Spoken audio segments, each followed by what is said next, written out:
नमस्कार दोस्तों, स्वागत है आपके अपने चैनल आईएएस एनालिसिस में। सबसे पहले देखिए पाकिस्तान के रेल मंत्री हनीफ अब्बासी का ये वीडियो।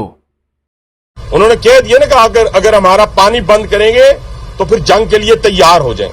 ये जो गोरी, शाहीन, गजनवी, ये चौकों में सजाने के लिए नहीं हमने रखे हुए, ये हमने हिंदुस्तान के लिए रखे हैं बाबा।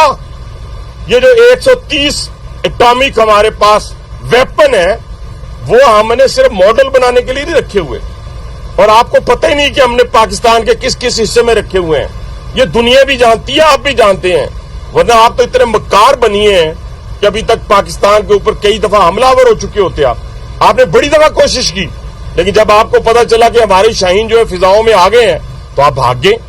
तो इसलिए मैं दोबारा दोहराने लगा हूं, ये जो बैलिस्टिक मिसाइल है, ये जो क्रूज मिसाइल है, ये जो शाहीन है, गौरी है, ये मैं फिर दोहराने लगा हूं, ये हमारे चौकों में नहीं है, ये हमारे बिल्कुल आप इनका रुख आपकी तरफ है और किसी की तरफ नहीं है।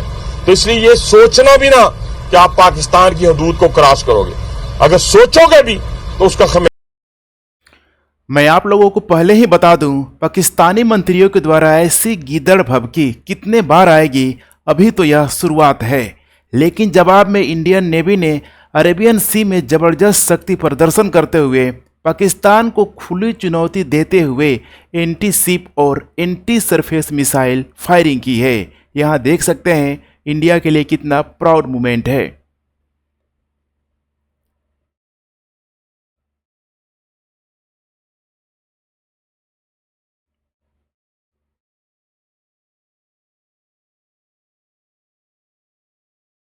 देख पा रहे हैं कैसे 90 डिग्री से बिल्कुल यहाँ पे बिल्कुल मुड़ के तब जाके वो अटैक कर रहा है।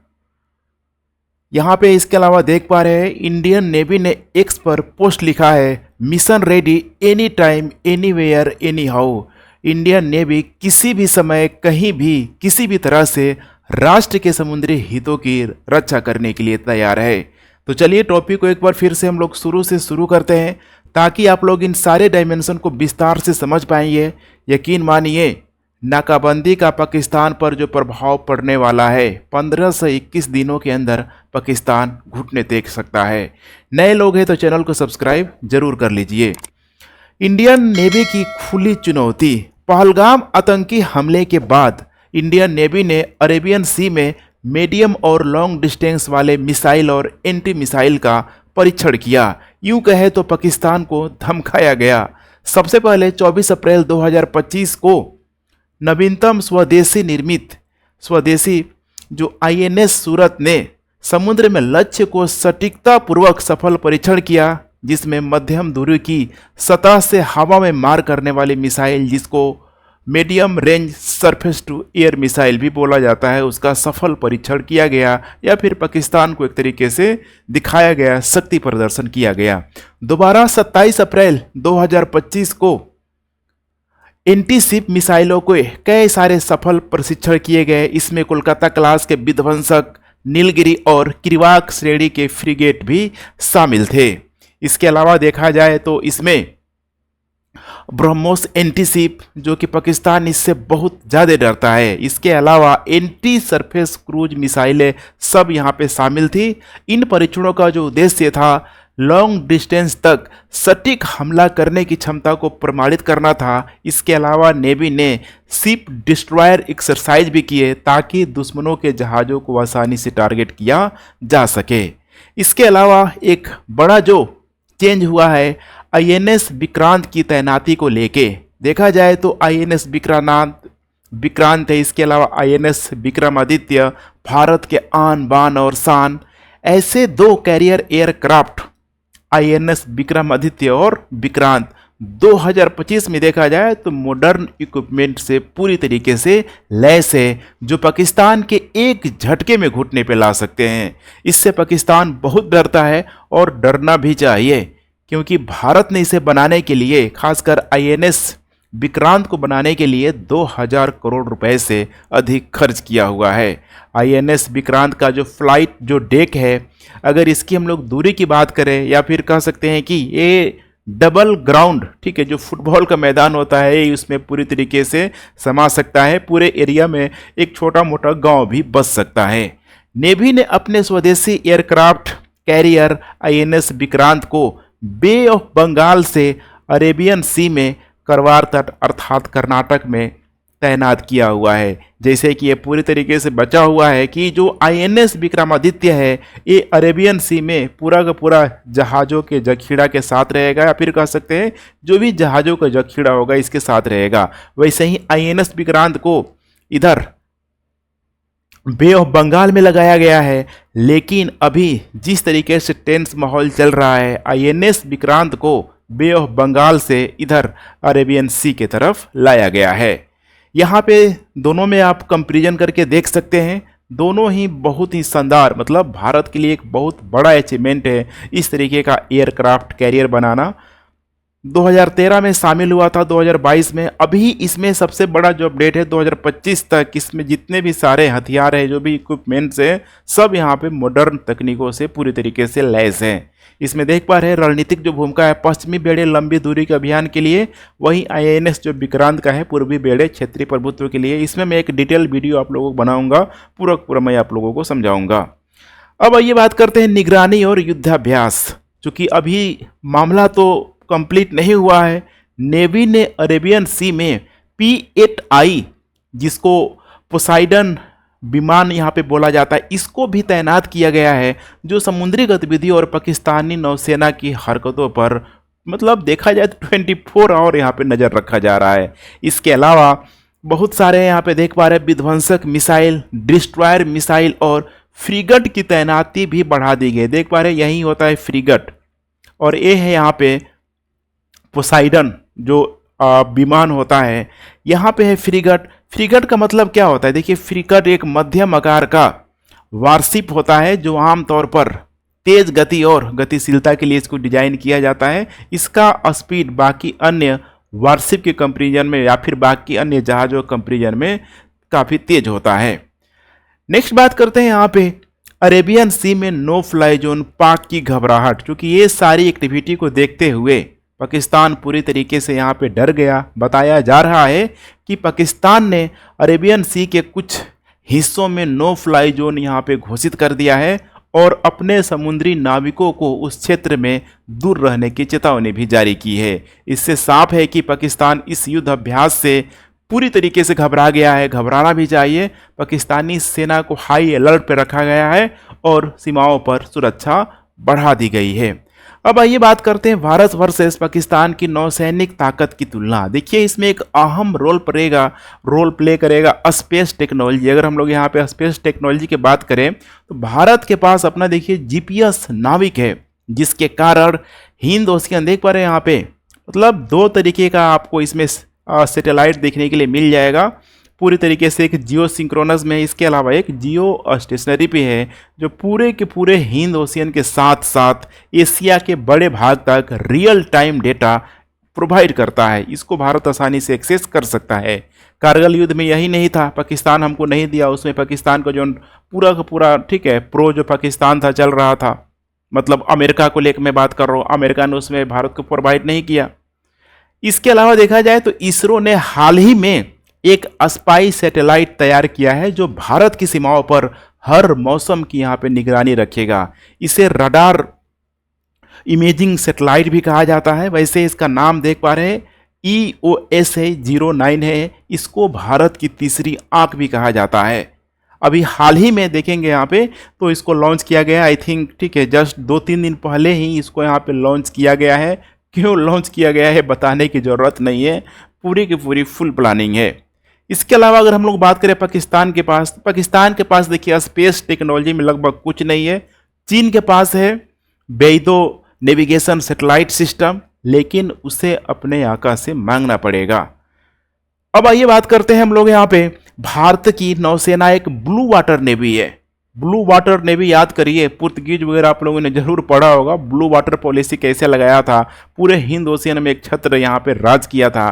तो अभी भारत का भी देखा जाए तो अच्छा खासा रोल है, जो कि वैश्विक स्तर पर अभियान चलाने में सक्षम है। देखा जाए तो दुनिया के सभी वैश्विक शक्तियों के साथ ज्वाइंट मिलिट्री एक्सरसाइज कर रहा है। शायद ही विश्व का जो भी यहाँ पे महासागर है ठीक है, या फिर जो भी ओशियन वगैरह है, जो भी सी वगैरह कोई बचा होगा जहाँ पे भारतीय नेवी जाके ज्वाइंट मिलिट्री एक्सरसाइज ना की होगी।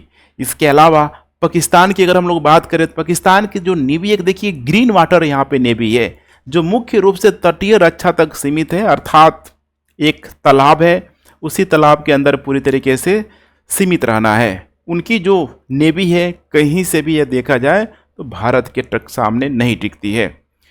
अब आइए यहाँ पे हम लोग बात करते हैं भारत की इसमें समुद्री रणनीति क्या होगी, किस तरीके की समुद्री रणनीति को अपना के इजली यहाँ पे देखा जाए तो पाकिस्तान के जो इस समुद्री इलाके को पूरी तरीके से चोक कर सकता है, घेर सकता है। सबसे पहले हम लोग मैप के माध्यम से यहाँ पे समझने का पूरी तरीके से प्रयास करते हैं।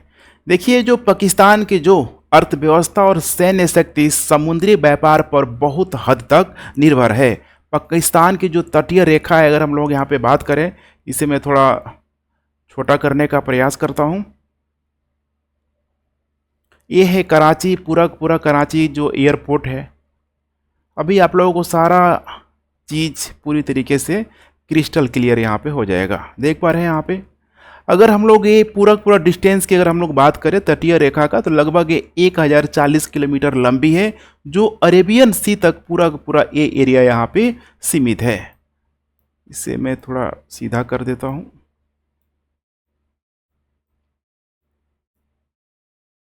ये वाला एरिया देख पा रहे हैं आप लोग, ज़्यादा दूरी नहीं है कच्छ की खाड़ी से या फिर मुंबई पोर्ट से, इतना अधिक दूरी नहीं है इसकी।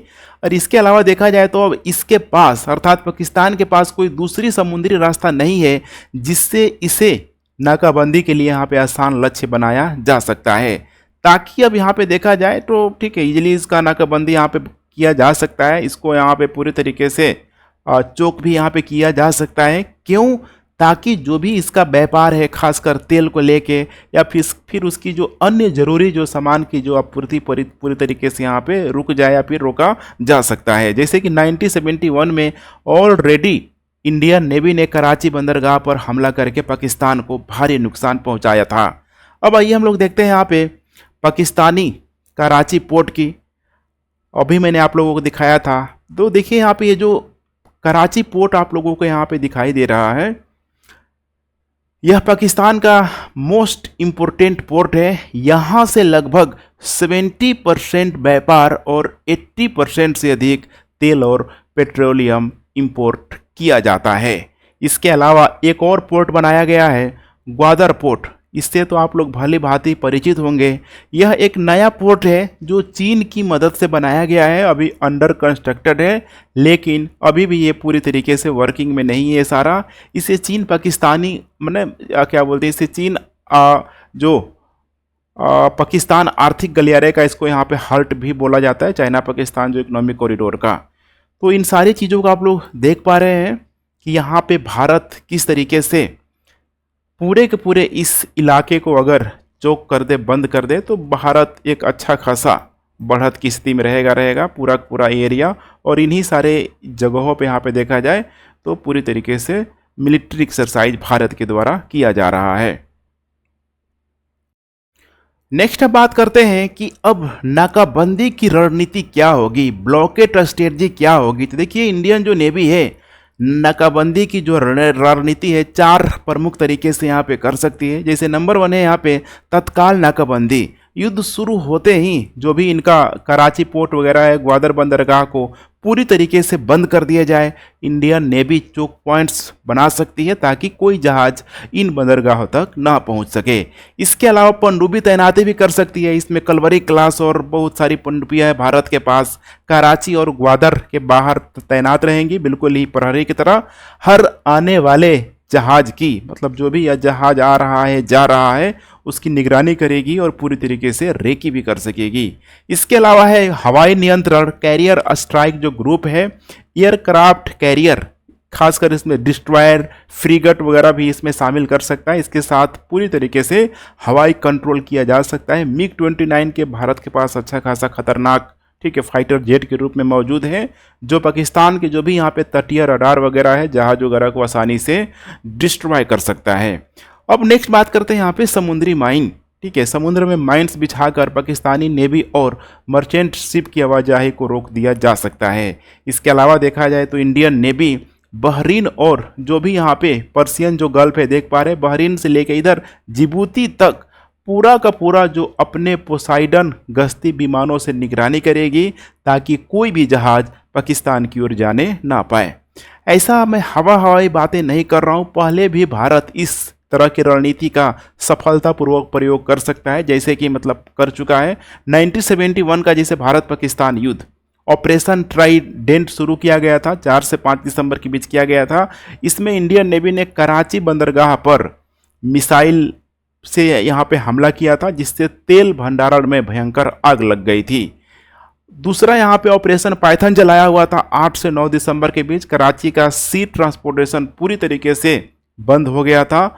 वहीं जो ये पूर्वी पाकिस्तान का जो एरिया है देखा जाए तो शुरू से ही उस समय नाकाबंदी की गई थी, अभी भी है। अभी तो झेलम नदी का पानी भी छोड़ दिया गया है। मुजफ्फराबाद वगैरह में अच्छा खासा बाढ़ की स्थिति बनी हुई है, कीचड़ वगैरह फैल गया है, जिसके वजह से जो भी आर्मी या फिर ट्रूप का जो मूवमेंट है, जो भी उनका एसेट है, वो इधर उधर मतलब कह सकते हैं कि उसको डिप्लॉय करना इतना आसान नहीं होगा, जिसके कारण यहाँ पे देखा जाए तो उस समय पूरी तरीके से पाकिस्तानी सेना को आपूर्ति नहीं मिल पा रही थी।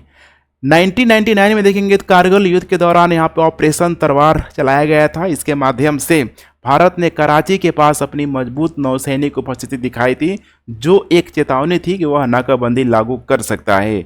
अब ये जितना भी सारा एग्जाम्पल है ये पूरी तरीके से इंडिकेट कर सकता है, मतलब इंडिकेट कर रहा है कि भारत के पास नाकाबंदी का अच्छा खासा अनुभव है और कैपेसिटी भी है। अब आइए नेक्स्ट बात करते हैं, नाकाबंदी का पाकिस्तान पर क्या प्रभाव पड़ेगा। जब ऊपर से तो ऑलरेडी घिर चुका है, अफगानिस्तान के साइड से ऑलरेडी घिर चुका है, अब नीचे वाला जो एरिया बच रहा है तो फिर यहाँ पे क्या हो सकता है आपको सब पता है, ठीक है। सो आप स्टार्टिंग से सुन रहे हैं यहाँ पे नवल ब्लॉकेज। तो यहाँ पे कई सारे जो स्पेशलिस्टों का अनुमान है कि 15 से 21 दिनों में पाकिस्तान की जो अर्थव्यवस्था और सैन्य शक्ति पूरी तरीके से यहाँ पे चरमरा जाएगी। जैसे पहले 2 दिन में कराची और ग्वादर जो पोर्ट है उसकी यहाँ पे निगरानी या फिर कह सकते हैं कि इसको ब्लॉकेज करने में लग जाएगा।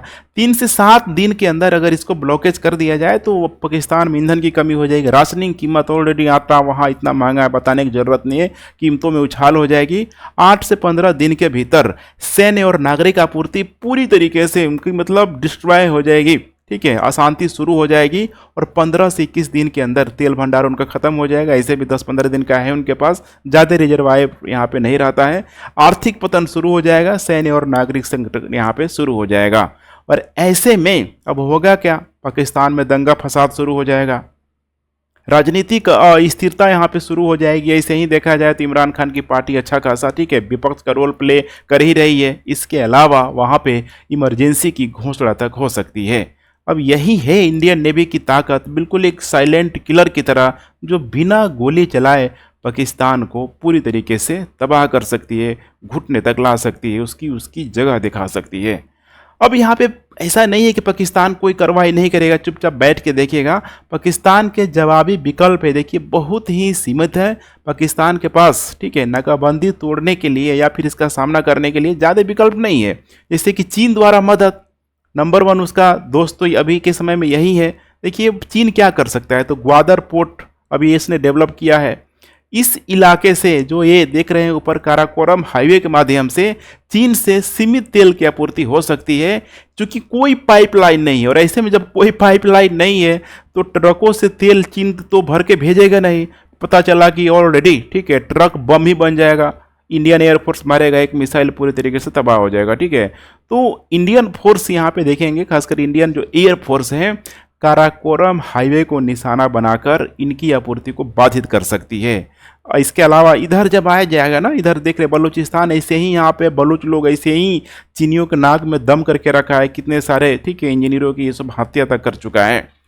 अब पाकिस्तान के पास दूसरा जो विकल्प बचता है कूटनीतिक अपील। पाकिस्तान अंतर्राष्ट्रीय समुदाय से हस्तक्षेप की मांग कर सकता है। चीन शायद कूटनीतिक समर्थक दे दे, लेकिन सैन्य हस्तक्षेप की यहाँ पे संभावना बहुत ही कम है, क्योंकि वह सैनिक टकराव से बचना चाहेगा। वैश्विक भू राजनीतिक में अमेरिका और चीन दोनों देखा जाए तो भारत को अपने पक्ष में, अभी खासकर जो टैरिफ वार वगैरह चल रहा है, अपने पक्ष में करना ही चाहते हैं। ऐसे में कोई भी भारत को नाराज नहीं करेगा, इतना तो सबको पता है, जिससे पाकिस्तान को सैन्य सहायता मिलना मुश्किल हो जाएगा। उसके बाद है अरब देश। अब जो भी यहाँ पे अरब देश है यहाँ पे, प्रत्यक्ष हस्तक्षेप से बचेंगे, इतना जान लीजिए। कोई डायरेक्ट इंटरफेयर यहाँ पे नहीं करेगा, लेकिन भारत को आर्थिक हितों के कारण बैक चैनल से समर्थन दे सकते हैं, पूरी संभावना है। रूस देखिए, बिल्कुल तो वो तो देखेगा, वो तो कहीं नहीं जाएगा, बिल्कुल ही गुटनिरपेक्षता की नीति अपनाएगा, ठीक है। और ऐतिहासिक रूप से देखा जाए तो भारत को पूरी तरीके से कूटनीतिक सपोर्ट करेगा ही करेगा। अब उसके बाद से पाकिस्तान के पास बचता क्या है, न्यूक्लियर धमकी। जो आप लोगों ने स्टार्टिंग में स्पीच देखा यही था वो, ठीक है, कि 130 यहाँ पे न्यूक्लियाई लगाए के बैठे हैं हम। तो देखिए फाइनली उसके पास जब कोई ऑप्शन नहीं बचेगा तो न्यूक्लियर मतलब हथियार गिराने की धमकी देगा, बम फोड़ने की धमकी देगा, यहाँ गिरा देंगे वहाँ गिरा देंगे। लेकिन पाकिस्तान का न्यूक्लियर रूप मुख्य रूप से देखा जाए तो डिफेंसिव है यहाँ पे। जैसे भारत का है ना यहाँ पे नो फर्स्ट यूज की पॉलिसी पे चलता है, तो वैसे ही वो भी अपने रक्षा के लिए रखा है, दुनिया का हर देश इसीलिए मतलब रखा हुआ है। तो इसका उपयोग करने से उसका अस्तित्व पूरी तरीके से खतरे में पड़ जाएगा, मैप से ही गायब हो जाएगा। इसके अलावा अगर वो उसका यूज भी कर रहा है तो भारत के किस शहर में करेगा, और जहाँ यूज करेगा भारत में क्या उसका इम्पैक्ट नहीं पड़ेगा पाकिस्तान में। हर तरीके से देख पा रहे हैं एरिया जुड़ा हुआ है, ठीक है, तो खुद ही वो चपेटे में आ जाएगा, ऐसी गलती वो नहीं करेगा। उसके बाद लास्ट यहाँ पे नौसैनिक जवाब क्या करेगा, कब तक वो सब लड़ेगा यहाँ पे। ऑलरेडी जब 1000 के आसपास की जो बाउंड्री है अगर उसको सील कर दिया जाएगा तो वो सब ठीक है। इंडियन नेवी से टक्कर लेने की स्थिति बिल्कुल नहीं है, ना इंडियन आर्मी से टक्कर लेने की स्थिति में, ना इंडियन एयरफोर्स से टक्कर लेने की स्थिति में है। 1971 में भी देखा जाए तो उसके हमले असफल रहे थे और आज भी उसकी पूरी तरीके से स्थिति कमजोर है। अब आइए हम लोग बात करते हैं कंक्लूजन में क्या हो सकता है। तो देखिए यहाँ पे इंडियन नेवी की नाकाबंदी की जो रणनीति है, पाकिस्तानी की समुद्री आपूर्ति लाइनों को काटकर उसकी अर्थव्यवस्था और सैन्य शक्ति को कमजोर करने का एक बहुत ही शक्तिशाली और प्रभावशाली तरीका है। इससे शायद सांप भी मर जाए और लाठी भी ना टूटे, क्योंकि वहाँ के आम जनता को फिर मतलब बेगुनाहों को यहाँ पे क्यों मारना, यही तो अंतर है ना भारत और पाकिस्तान में। तो भारत ये तरीका कभी भी नहीं अपनाएगा।